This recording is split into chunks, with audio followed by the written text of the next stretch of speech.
Marian, thank you so much for joining us on Treasures of Worthington. Let's start where I start mostly with everybody. Tell me where you grew up and your beginnings in Minden, Iowa. Yes, that's in southwest Iowa. If you're familiar with Omaha, Nebraska, Council Bluffs is right across the river, and that was our big town. I was about 30 miles from there. And I ended up going to high school there and graduating. My dad retired. And so, yeah, Minden's a very little town. Took piano lessons there, and that's where we did our grocery shopping and all that sort of a thing. I didn't go to school there. I went to a country school. Tell us about that. Well, all 8 years of my elementary, I went to country school. They built a new school during the time that I was going to school there, so that was quite a bit of progress then, because we had a basement and a furnace and you know. Didn't have a furnace, had a wood burning stove? Right, coal burning. Mm-hmm. Oh my goodness. Yeah, yeah. And my sister was my teacher for a couple of years. She was a rural school teacher. There were, I don't know, 10, 12 of us, I guess, that went to school there. We had 2 pair of twins that went to our school, which was quite a thing at that time. That's unique. 2 pair of twins. Yeah. That's unique. Yeah. So then after you finished with country school, where did you go? Well, then I went to high school at Underwood, Iowa, which is another little town. I do know the name of that. Oh, do you? I'm familiar Okay. with that town. Yes. Yeah, and then I went there for 2 years. Then my dad retired and moved into Council Bluffs, and so of course I went with them, and then I went to Abraham Lincoln High School there, and that's where I graduated then. And then you went on to college in Lamars, Iowa, is that Yeah, I correct? did. I went a year to the University of Omaha, and then Okay. I went to Westmar at Lamars. Tell us about college life in those years. What was that like? Very different than it is today. Oh yeah, it was good. It was good, and I don't know. I made some good friends there, but I've lost a lot of them. Don't have contact anymore. But I don't know. It was just good, a good life. We were always busy. I wasn't involved in a lot of outside activities. Mm-hmm. My major was home ec. Yeah, talk about that. And you yeah. went on to teach home economics then. Right. Tell us Yeah. about your career doing that. Yeah, I left after I went from Westmar to Ocheeden, Iowa. Okay, just down the road here? Yeah, right. And I taught there for 5 years. That was senior high, and I really enjoyed that. And some of those girls in the senior class were not much younger than I was coming out of college, and so that was fun. And they were they thought that was, well, cool. I don't think was the word at that time, but they thought that was great to have a young teacher because they'd had older people, and so yeah, and a lot of those girls. And I taught a boys' class. A boys' home economics Right, class. they made their own shirts, and that was interesting. And some of them, I had, just when I celebrated my 90th birthday, I had a letter from one of the boys that was in that class, and he said, "I still hate that sewing machine." Because there was always a problem, but yeah, but that was fun to teach them, and they were good kids. They were, small town, just good kids. Yeah. And then you came to Worthington. and When then was that? What year are we talking about? Okay, I went to Ocheeden in 1954. Okay. And I came here in 1959. 1959. I was 5 years in Ocheeden. Okay. And then I taught 5 years here as well. And that was in junior And high? that was in the junior high. How was that different than high school? Well, those kids are a lot, well, you know, they're young. They're Less young. mature. Eighth graders basically, and a few ninth graders I had, yeah. And some of them really struggled, you know. And that's always the way it is when you're doing things with your hands, sewing and that kind of thing. That was hard work for a lot of them. So did you worked in the junior high here at in Worthington Yeah. for 5 years, and then you retired? Or Well, what did you go to do? Then I was married at the end of that. Okay. And then I was pregnant at the end of that year, and so then I retired from teaching. Yeah. Would you have had to have retired or taken the year off?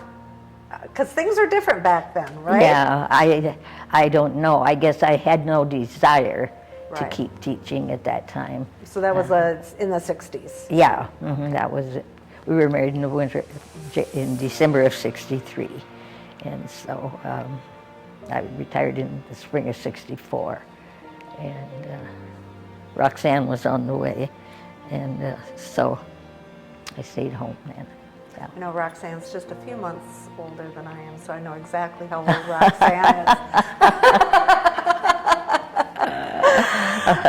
So tell me about raising your family in Worthington here. Tell me what it was like back then.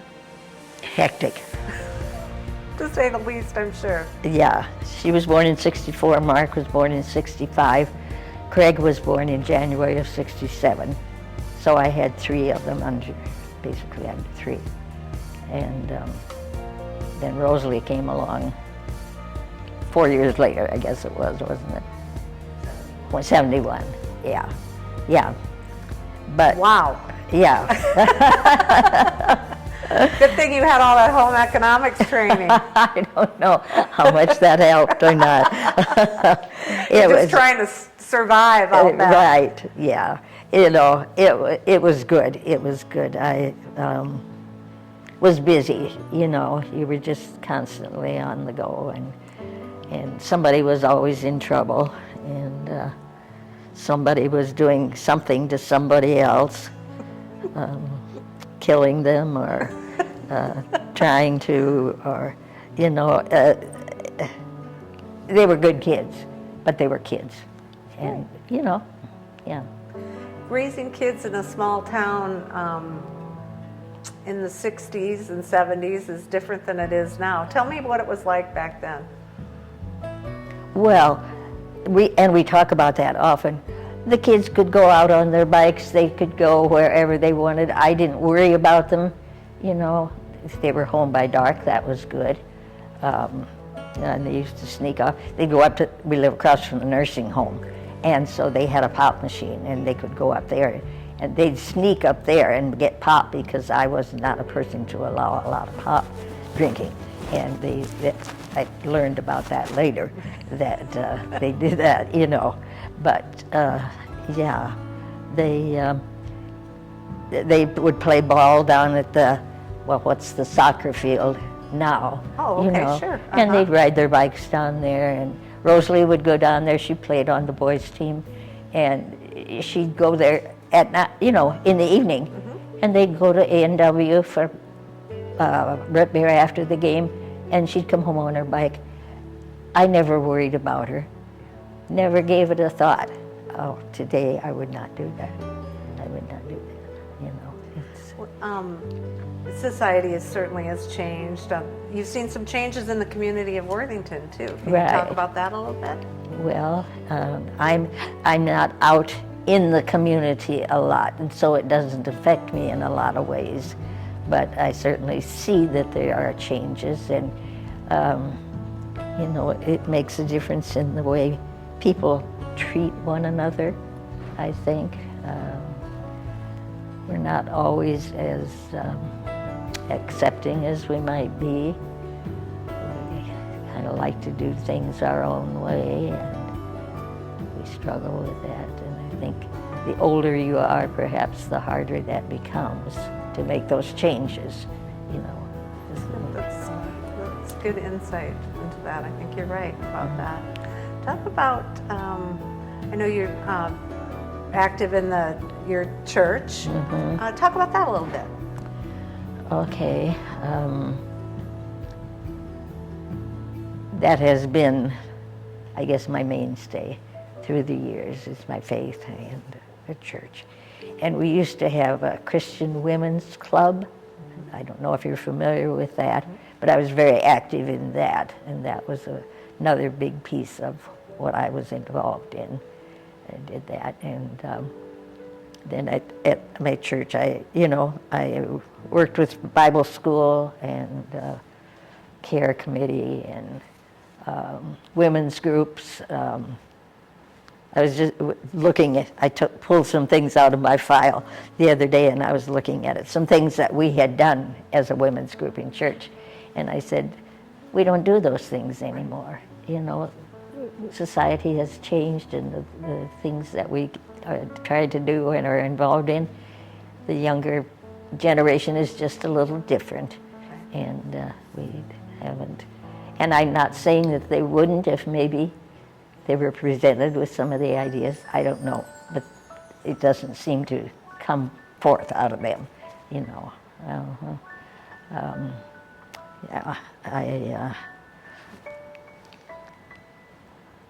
I taught some Sunday school. I did more Bible school really than Sunday school. I'm still active in the Sunday school class. There are several of us that are close to my age that get together on a Sunday morning, and we each take a turn leading the class. So you're still doing that? Yeah, I'm trying. So that must, obviously there's rewards to that. What do you find working with the kids and sharing your faith? How does that fulfill you?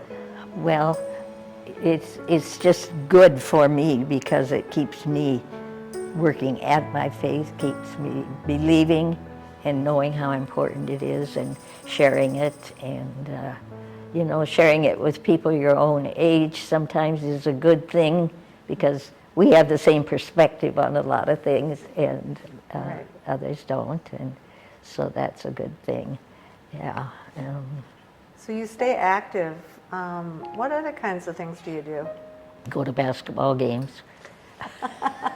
That's been a mainstay too, I'll bet. It has. I have been to many basketball games in my lifetime.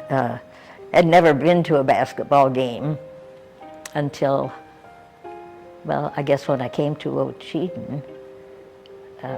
Even in college, we didn't really go. The people I was with, we didn't really go to basketball games.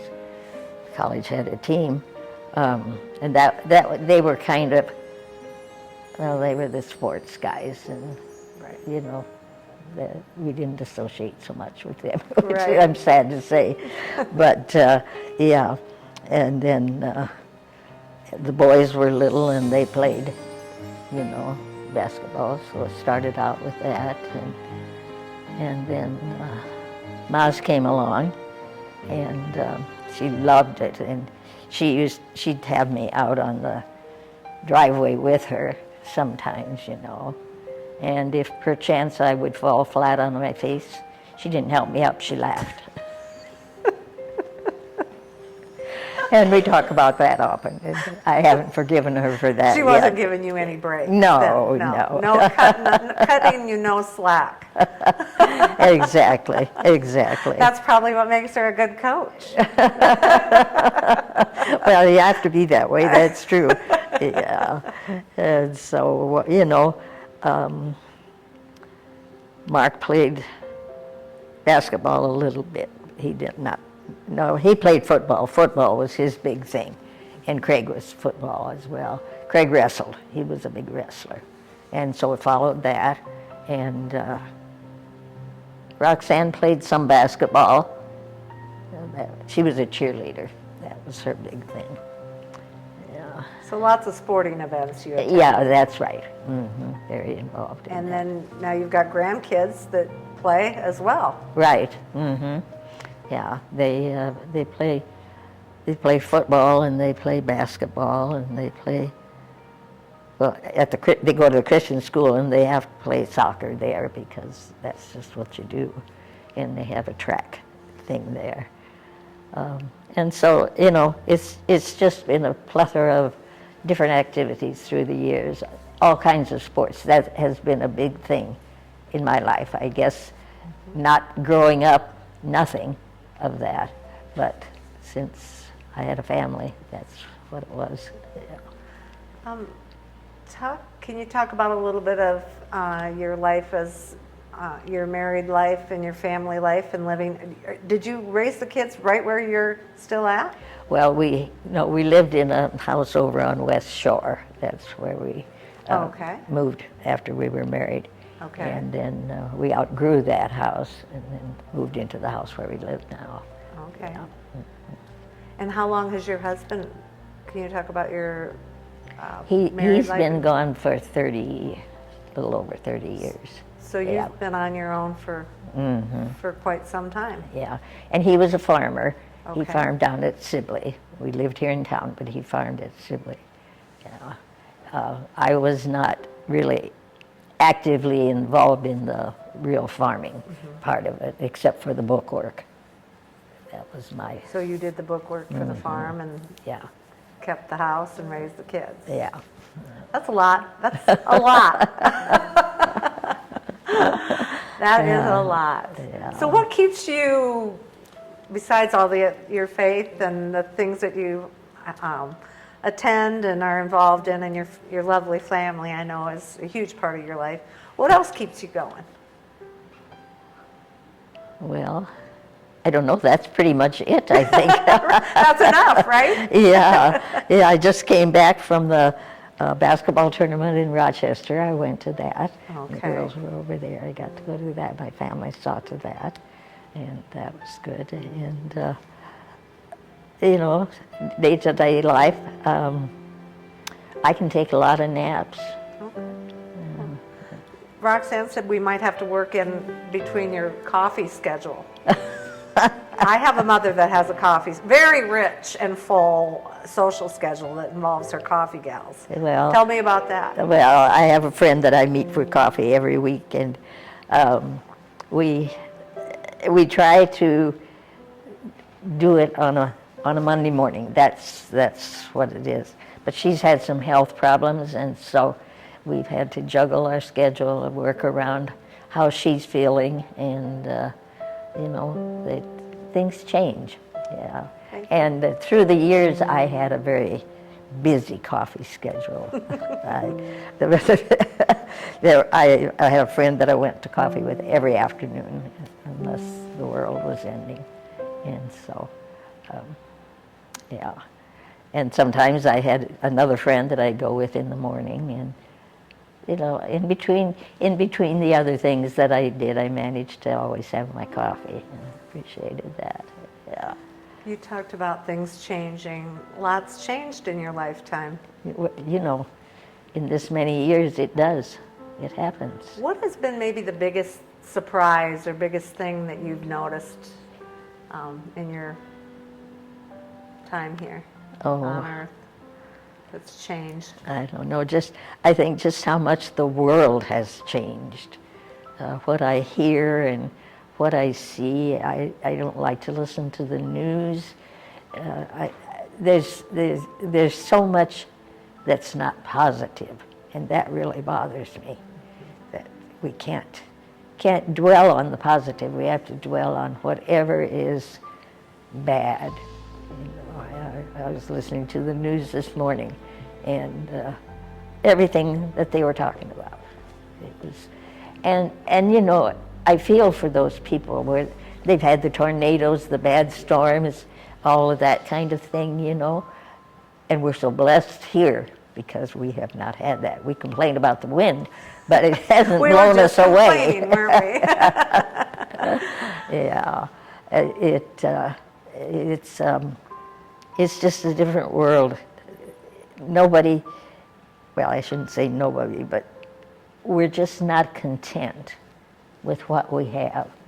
I think we want something more. It's it seems to me is never quite right. It's got to be changing for so many people, and we know everything about everybody in this world, which is not necessary in my realm of. A lot of information that we probably don't need. Right. I think. Yeah, years ago, something could happen in the United States, and it'd take a while to get here to the Midwest to hear Right. about it, right? Right. Just a lot of information too quickly. Yeah, as I was growing up, we had a radio, and we would turn it on. I think my dad wanted the markets at noon, and we maybe had the 5 o'clock or 5:30 news. Jack Armstrong was a program on the radio at that time, but my mom would not let me listen to that. Okay. That was, I don't think it was that. As I think back, I don't know if it was that bad, but she did not let me. But she listened to the soap opera. She had a soap opera that she listened, which I find interesting as I think back about my mom. And I think of soap operas, and I think, oh, yeah, really, Mom, What was your mom like? Oh, she was a quiet person. She was she was hardworking, and, took care of the family and was a woman of great faith. And, she died of leukemia. She was only 59 when she died. Oh my goodness. But, she took care of the family well. And was your dad a teacher? Is that what you said? No, he was a farmer. He was a farmer. Your I dad grew was up a on a farmer. farm. Okay, Mhm. okay. What was Yeah. he like? He was very hardworking. He was a strict man. Okay. Yeah, he was good. He was good, but he expected you to toe the mark, and I didn't always. I can't believe that. Did you get into mischief? Marian, I can't believe that. Can you Well- remember a time when you did get into trouble? Well, when I was in high school, my dad did not approve of dancing. That was, something. And there was going to be a prom, and they had it at the hotel at that time. And so I signed up to serve punch at the dance. I shouldn't have done that. That was a no-no. But I went. I had to get myself there. I had to go on the city bus, and come home on the city bus at night. I mean, this was in Council Bluffs. This was not in a little So in the town. bigger Mhm. town, Yeah. bigger city. Yeah. But, that was, he did not approve of that. Just being at the dance was bad. And so, Even if you didn't participate in the mhm, yeah. dancing. yeah. Did right. he find out before or after the fact? Well, no, he had to know that I was going. Oh, he did. Okay. Mhm. Okay. Yeah, he knew that he wouldn't take me, so. So That's he the was way a it was. strict man, and Yeah. as many were back Yeah, then. that's right, and he didn't believe in that, and so you shouldn't have done that. Did pass, you were a little strict about the Some dancing of it, yourself? yeah. Their dad was not so strict, probably, and maybe this was kind of left up to me to determine, because he was busy, and so, yeah. So they didn't get to go to the dances till junior high. I guess, yeah. What else do you remember about your kids growing up? You said somebody was always in trouble. Well, I don't know. Sometimes it was just among themselves, you know. Sibling rivalry, right? That Roxanne always had to fend for herself, against the boys, and they always remember that she would kind of beat on them when they were nice to her. And that's the way it was. The kids, I was the youngest in our family. I didn't grow up with siblings my age, Okay. and so I had no experience with that.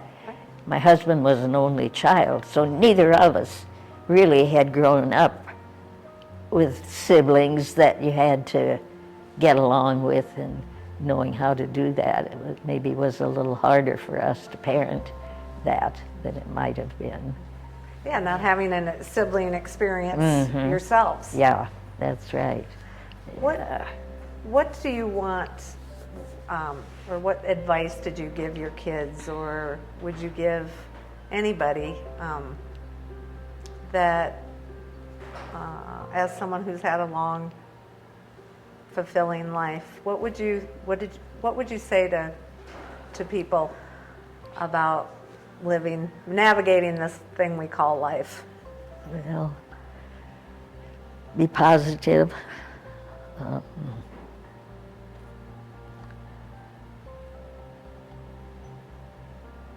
Have faith. Enjoy life as much as you can.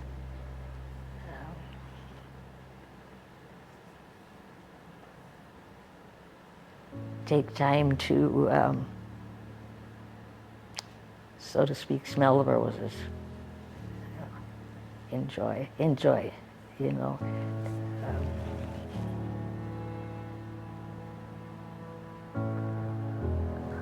I don't know.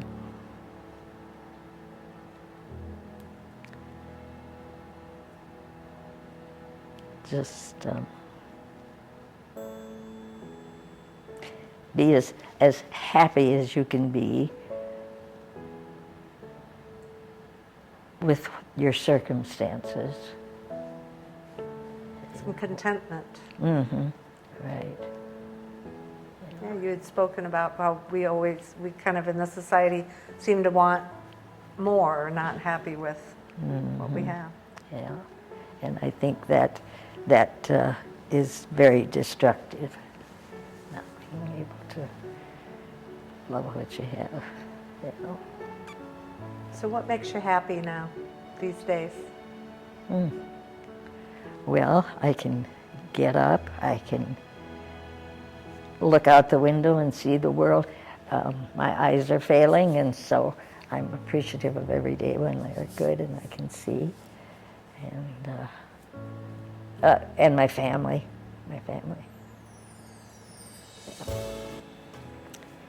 They're very good to me, very good. And everybody lives around here. I'm so blessed. You are? Because all my children are, and my grandson is married, and they have 2 little children, so I have great-grandchildren here that I can watch grow up. You know, not very many people have that, and so I think that's truly great. Yeah. Thank you so much, Marian, for sitting down with us. It was a pleasure talking to you. Well, thank you. Thank you.